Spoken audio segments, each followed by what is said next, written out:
Okay. All right. So we'll begin with this theme, the theme of sacrifices.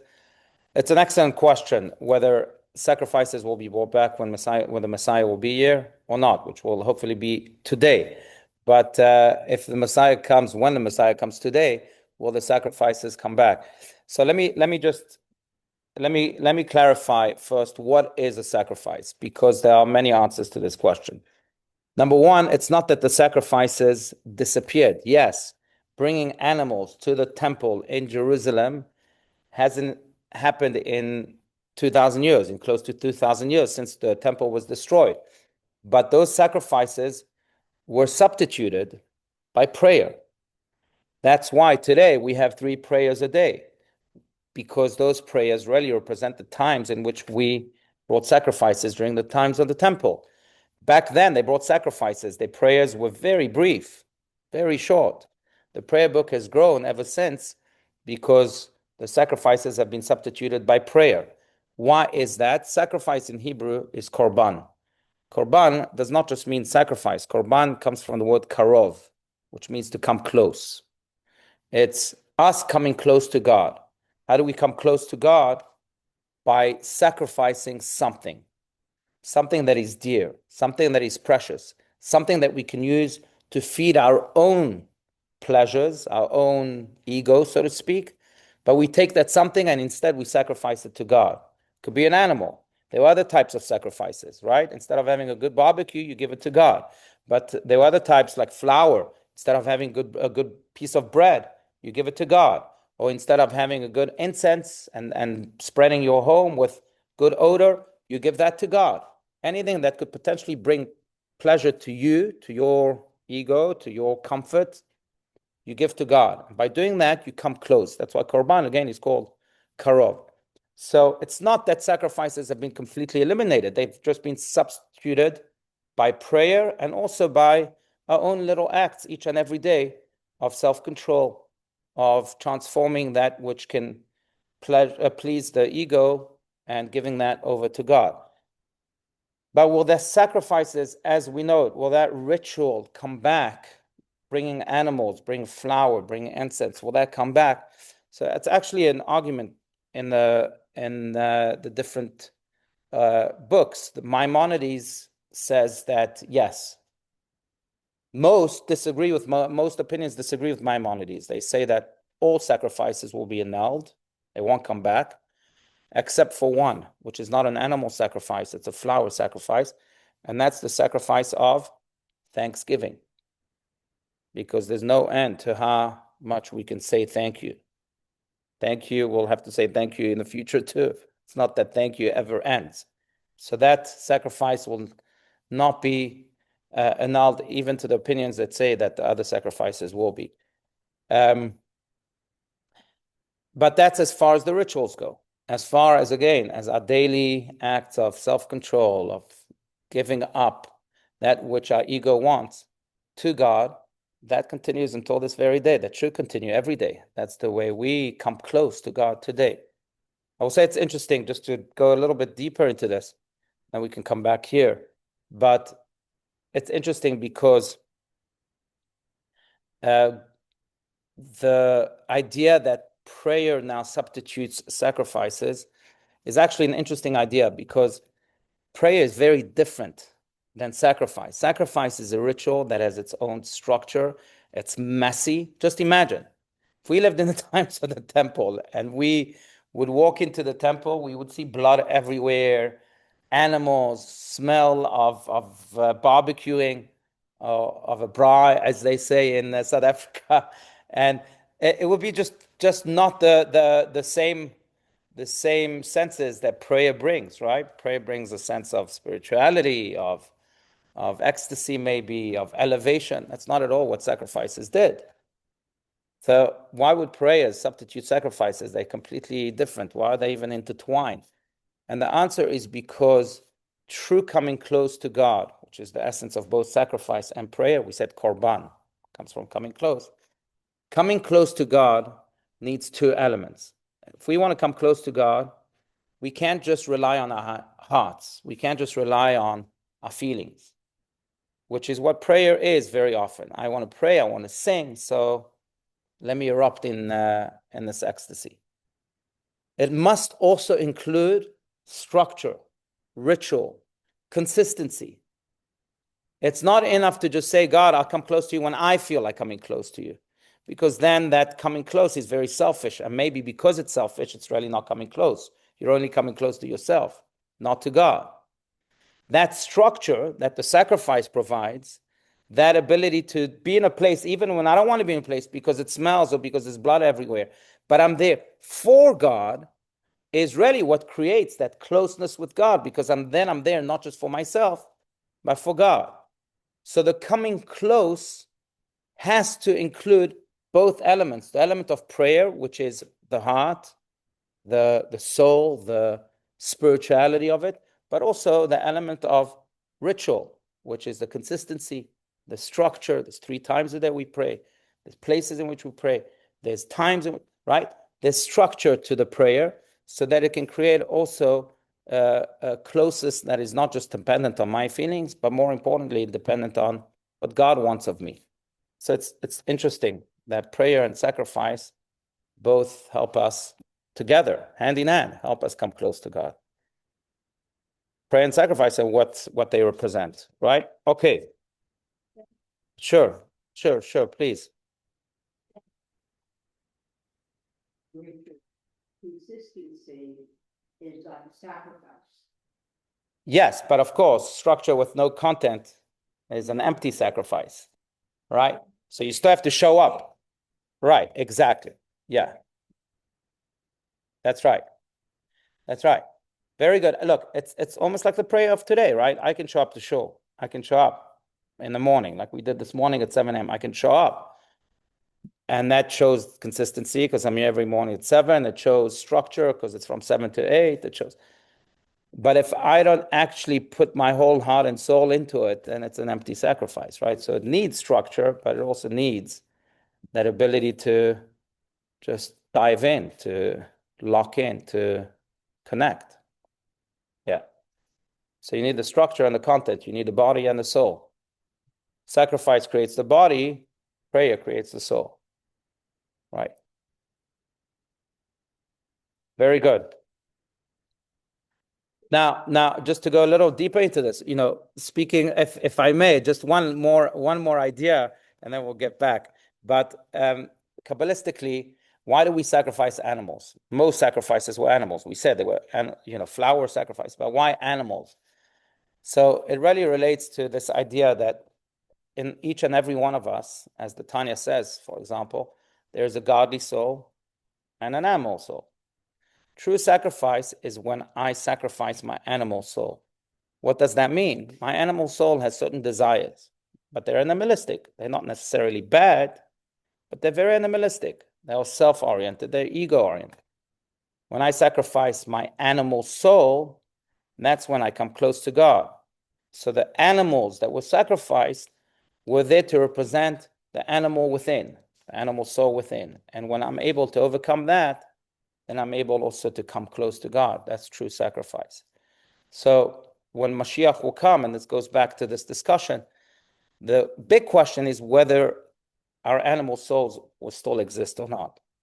Because we'll live in a time in which our consciousness will be heightened, will change completely. We'll see the world as we see the world during our highest moments. On Yom Kippur, for example, or when you're at the Western Wall, or when you're in an extremely good mood and loving mood. That's the consciousness we'll have, not just during those moments, but all the time. That's really what it means when Mashiach will come. At that level of consciousness, your animal soul doesn't really exist. It might technically exist, but because you're at such a high level, it doesn't speak to you anymore. It's not there. So the real question is, will sacrifices still exist? Because if sacrifices mean sacrificing my animal soul, if I don't have an animal soul, I'll have nothing to sacrifice. I'll have, other things to sacrifice, right? I have to lower good for the sake of the higher good, maybe, but not the animal soul itself. And that's why I think this question is also very dominant in Kabbalistic thought. Yeah. Okay.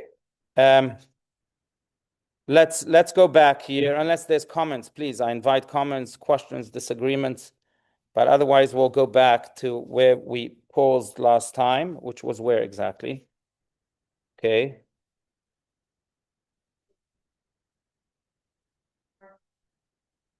Okay. Yeah. Okay.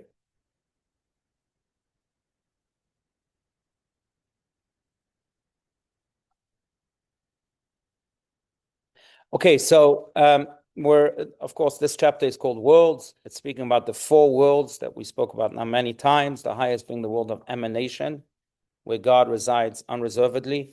Then you have the world of creation, where most of our souls come from. And then you have the world of formation, where the angels come from, most angels come from. And then you have the world of action, which is this world, where God and his light have been contracted. Tzimtzum spoke about this idea. It's not that God has diluted himself, it's just that he's contracted himself. There's a difference. We spoke about the world of emanation being Godhead, God's head. It's where God, again, shines unreservedly. Now, we're continuing to speak about this contraction and the differences between the worlds on page 17. Let's just continue here where you said exactly. Gila, does anyone want to read? Middle of the page here. Anyone? Please, Lauren, go for it. Yeah, we prefer the South African accent also, so that's good. Yeah. For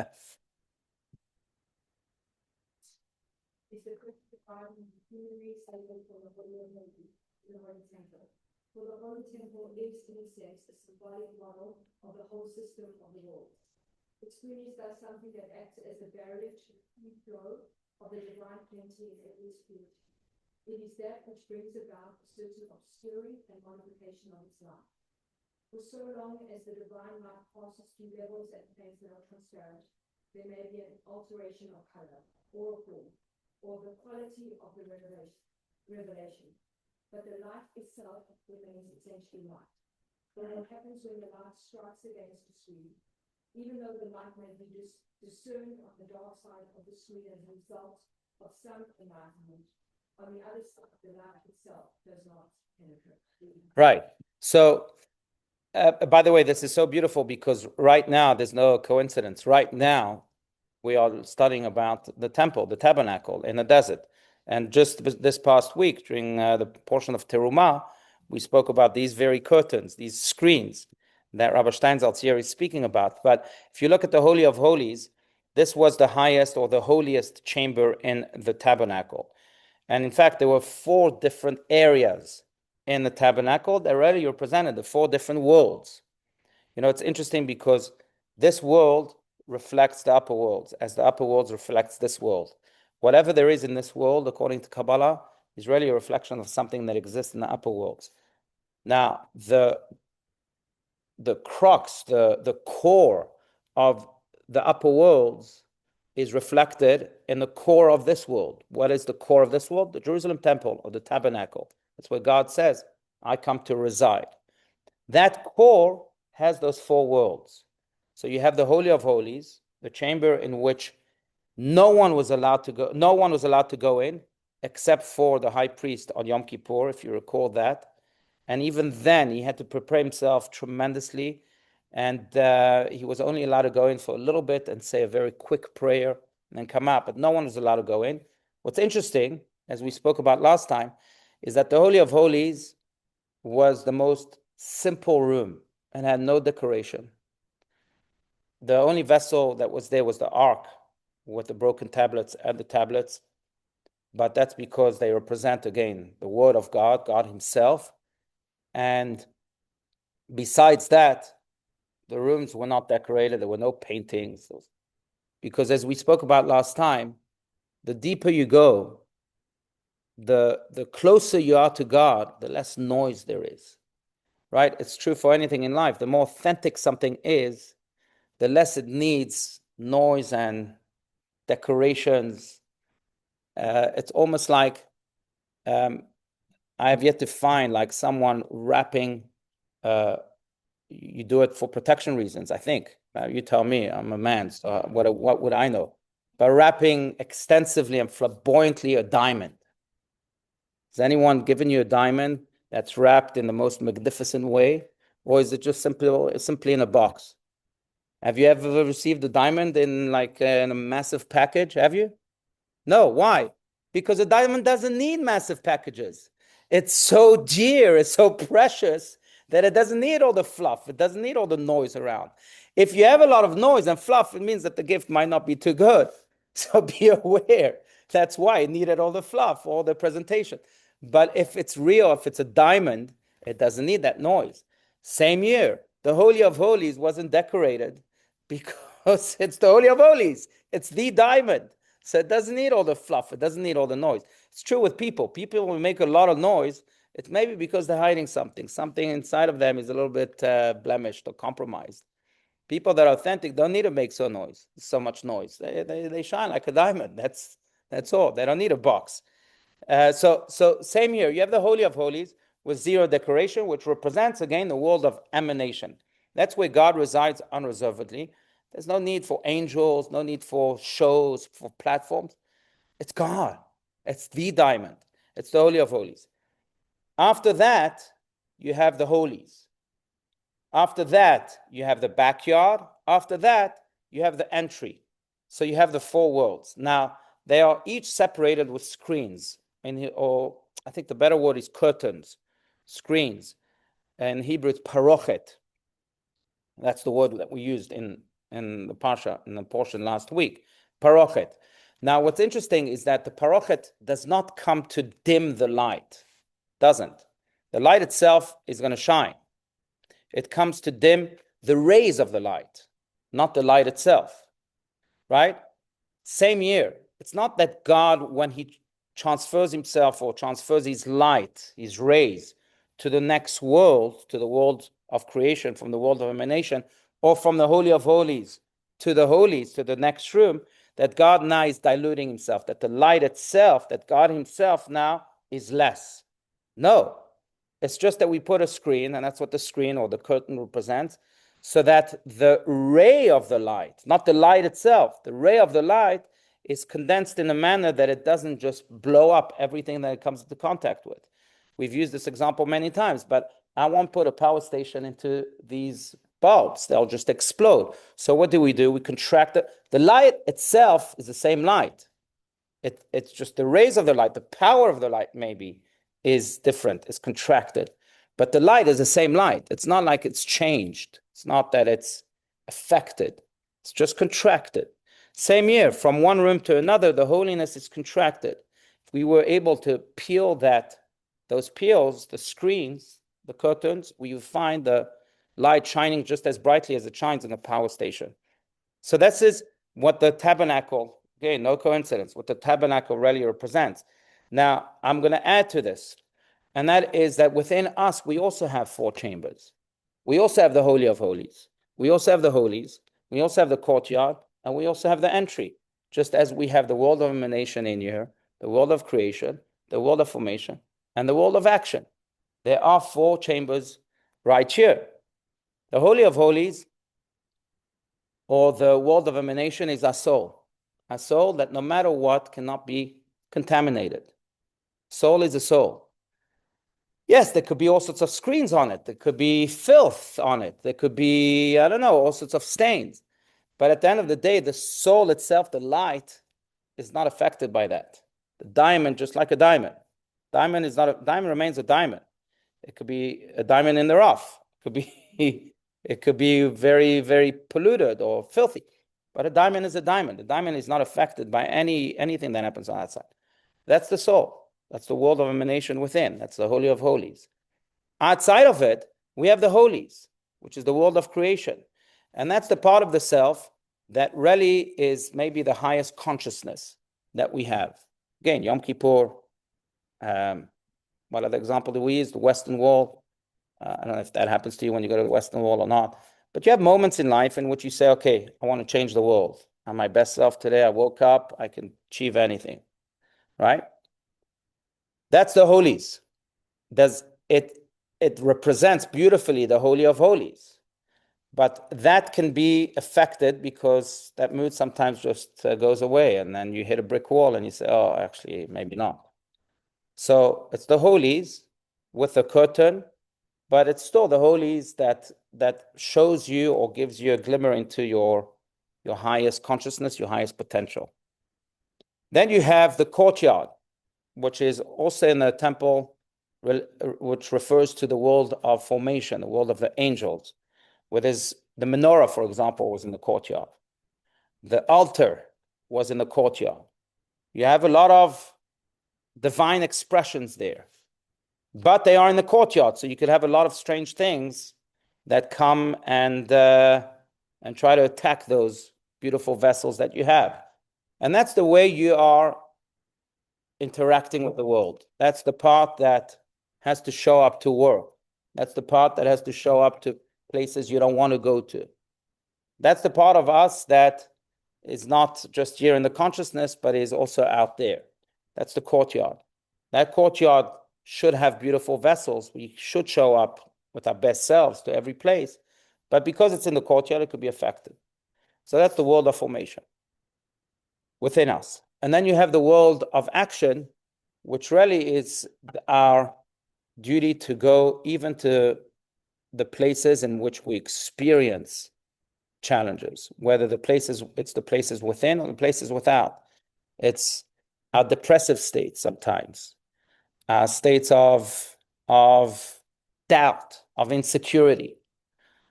Those are the places that represent the world of action, represent the entry. I'm not yet in the temple. I don't feel like I'm in the temple. I feel like I'm lost in the forest.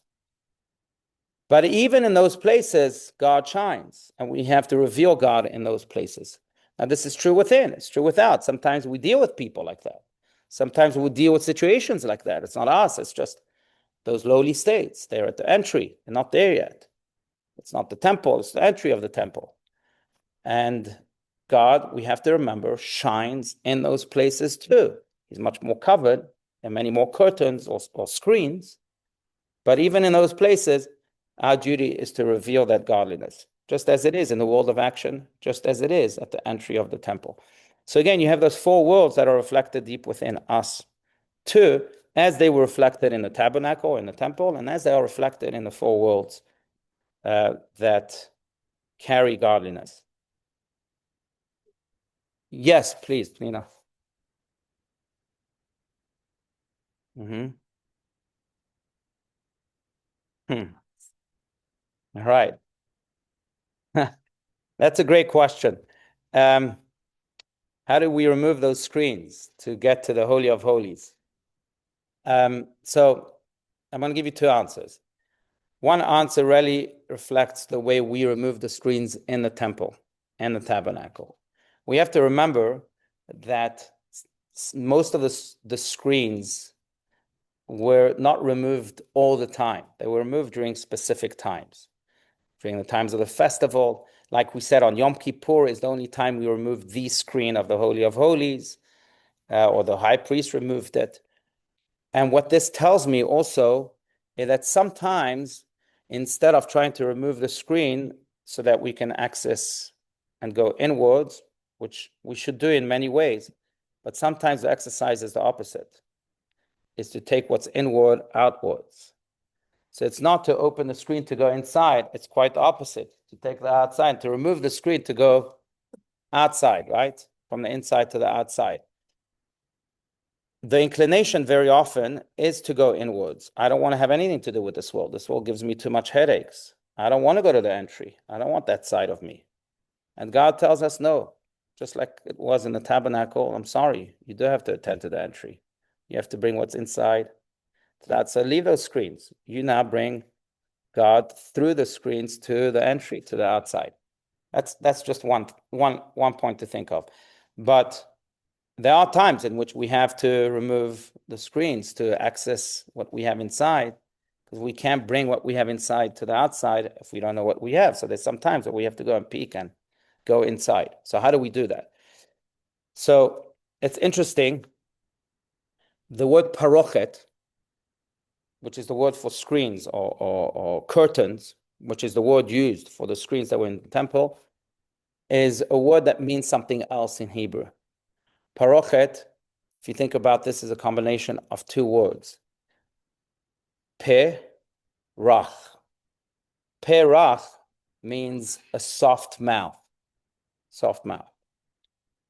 The only way to deal with the parochets and to open them is by having a soft mouth. What does that mean? By accessing the part within us that can speak softly. More importantly, it's the part within us that can speak so that others listen. Right? When I speak softly, people listen. And that's because what I am doing when I am speaking softly is that I'm only reflecting that which I have within already. That's why I don't need to make noise, like we said before. And therefore, I'm conveying those words in a soft way, in a way that's almost natural, automatic. So the way to access our hearts and to remove those screens is in many ways to speak to ourselves softly. And what this means is that we have to ask ourselves, okay, what truly resonates with me? I have so much going on in this world. I have so much in my life. I have so much during this day. What is me and what is not me? What resonates, what doesn't resonate? What speaks to me softly and what speaks to me harshly?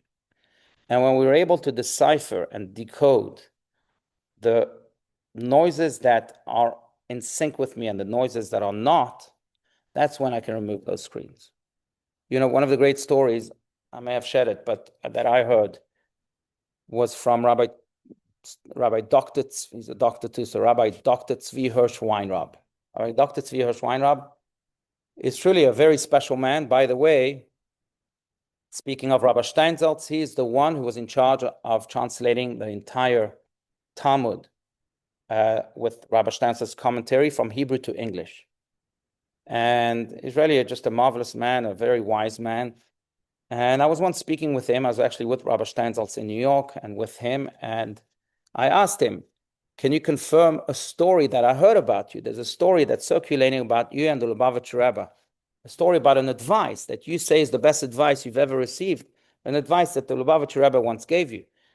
He said, yeah, I know what you're talking about. Let me tell you the story.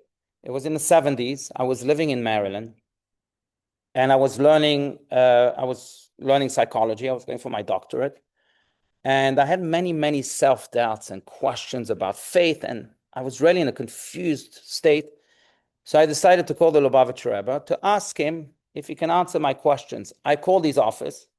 Rabbi Klein, his secretary, answered the phone. And I didn't want to reveal who it was because I was a little embarrassed that it was me who had all these questions. So I just said, there's a Jew here from Maryland, and this Jew would like to speak to the Lubavitcher Rebbe because he has a lot of questions about faith and self-doubts. Rabbi Klein says, okay, Jew from Maryland, the Rebbe happens to be in the room. Let me ask him if he can speak with you. So he says to the Rebbe, there's a Jew here from Maryland who wants to speak to you because he has a lot of self-doubts and questions. The Lubavitcher Rebbe tells Rabbi Klein, well, tell this Jew from Maryland that I would recommend that he goes and speaks to Rabbi Dr. Weinrab. So Rabbi Klein says, Jew from Maryland, you should speak to Rabbi Dr. Weinrab. He's stunned. He says, well, I am Rabbi Dr. Weinrab. Rabbi Klein now doesn't know what to do. He turns back to the Rebbe and he says, Rebbe, this Jew from Maryland is Rabbi Dr. Weinrab. And the Rebbe, without skipping a beat, says to Rabbi Klein, so then tell him that from time to time, it's good to speak to yourself. And he said that's the best advice he's ever received in life. How do you remove those screens with that soft mouth, speaking to yourself? You have to ask yourself, okay, I have so much chaos, so much going on. What resonates and what doesn't? What is reflective of my Holy of Holies and what's not? And when you speak to yourself and you start,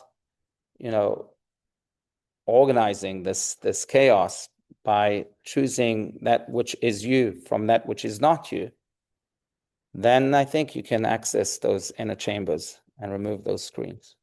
Perach. Parochet means perach. Yes.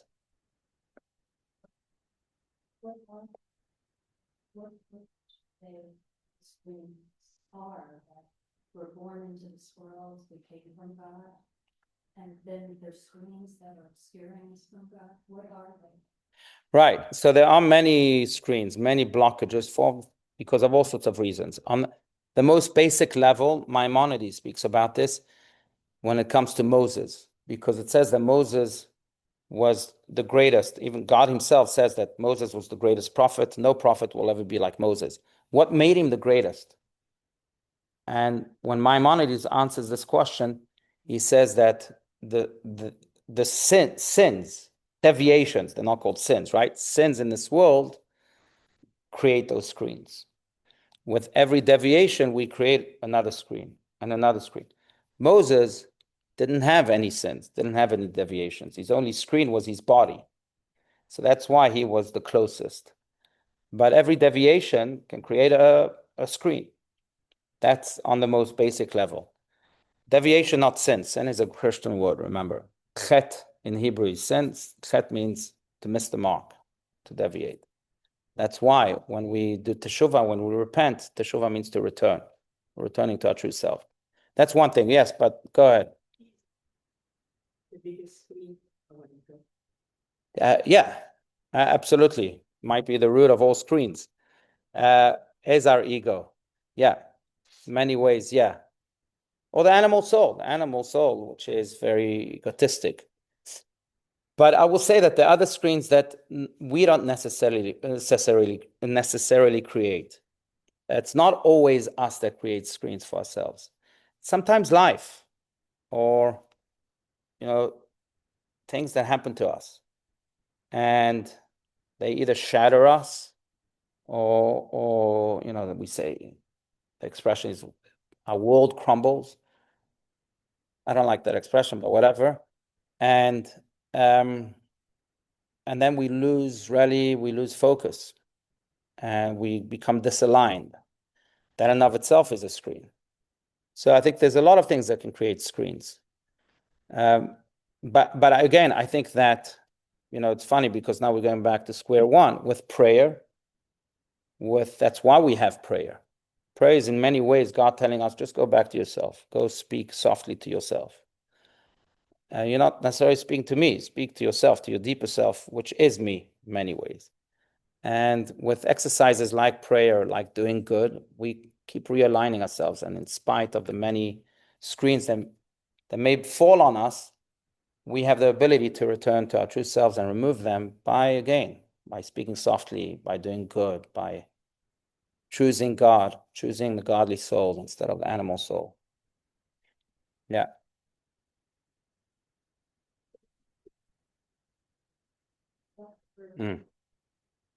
Yeah. Yeah. I've often said that it's really just a pity, to say the least. But some of the most important words in Hebrew are just the most mistranslated words. Prayer is one of them. We said sin is one of them, right? There's no word for sin, it's deviation. Repenting, there's no word for repentance, it's to return. Another word I'll give you before we get to prayer is tzedakah. Tzedakah we think means charity. It's not charity. There's no word for charity in Hebrew. Tzedakah means justice, comes from the word tzedek. Because when you give tzedakah, you're not doing that which you can do, which is nice to do. You're doing that which you ought to do. You have to do. You're only doing something that's just, not something that's kind. You have to. Just like you take, you have to give. You can't live life where you're only taking. Giving is just the just thing to do. Tzedakah means justice. Tefillah doesn't mean prayer. Tefillah comes from the word pilel. Pilel in Hebrew means to connect. And there's a big difference there, because when I pray, I remain me and God remains God. When I mitpalel, when I have tefillah, when I do tefillah, I become one with God. That's the connection. Me and God become one, God and me become one. It's a whole different thing. It's not prayer. We are separate entities, and God is a separate entity, but the connection makes us, what's the word? The part of the word can keep it on the like other words in Hebrew that are reflexive like that. Right. It's true. Lehitpalel, or it's hitpael, which is the verb, right? Hitpael is not only that which I do, that which is done to me. So lehitpalel, when I say ani olech lehitpalel, I'm going to pray, it's not just that I'm going to connect, but I'm going to enable God to connect to me. That's what I'm saying. Pilel means oneness, connection that is oneness. It's not that I remain different. I'm so aligned during prayer that I become God and God becomes me. So that afterwards, when I start the day, I'm aligned with God. I'm connected. God flows through me. It's not just I'm doing my day by myself. I'm doing my day with God flowing through me, with that connection that is not just initiated by me, but is initiated by God too, right? Lehitpalel, which is a very good point. There's a great story, again, back to the Lubavitcher Rebbe, but when he was 6 years old, he told this story many times. When he was 6 years old, he was playing a game that no parent today would allow, unfortunately, or fortunately, but a game with his friends in the park of who can climb to the highest peak of the tree. If you ever allowed your children to do that, just go climb on the tree, and if they fall and break a leg, that's fine. Well, back then it was common, and he decided to play this game. He was just 6 years old, and his mother was there watching. And she realizes that he doesn't go first, doesn't go second. He first wants to watch his friends do it. And then it's his turn, and he beats them all. He climbs to the highest peak of the tree. So when he finishes the game, his mother says, wow, I was so impressed. I was watching you. You won the game. How did you do it? And the Rebbe, was a 6-year-old kid, says to his mother, well, I noticed that when all of the children were climbing, the second they looked down, they became very much afraid. And that's when they quit. I said to myself that when I climb, I will always look up. And that's how I won. And his mother then used that opportunity as an educational opportunity, because she then said to him, well, this should be a lesson for life. When you connected above, you can't fall below. And that's prayer. We connect above so that no matter what happens, I can't fall below because I'm with God. God is with me. Yeah, that's a great story. When you connected above, you can't fall below.